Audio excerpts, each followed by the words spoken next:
It was awesome. If that could be my only answer, but let me tell you why. Um, when I met Chuck, I was 17 years old. I was so painfully shy. I remember sitting in school. I would always sit in the front row, so people could only see the back of my head when the teacher asked me questions, so I wouldn't have to see somebody make eye contact with them. It was like that. I had pimples. I was scrawny. I had no confidence. I couldn't talk to anybody, let alone a girl. So I was just this mess of a kid.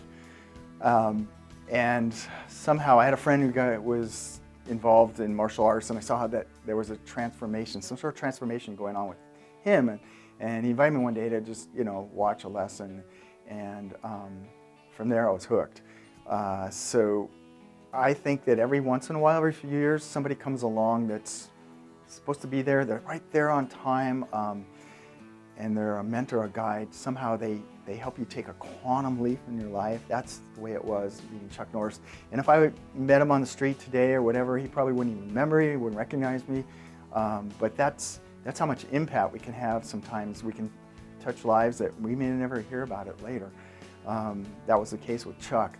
And just a few other things about Chuck Norris is he talks the walk and walks the walk. He led by example.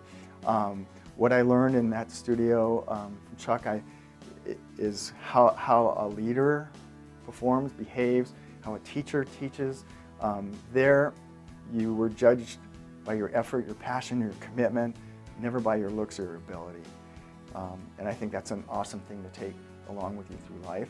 The other thing that I learned from Chuck, I started understanding the mind-body connection. And what that means is just basically that if you have the right attitude, then the body kind of follows along and obeys. And I was able to make things happen physically by altering my attitude, my outlook, and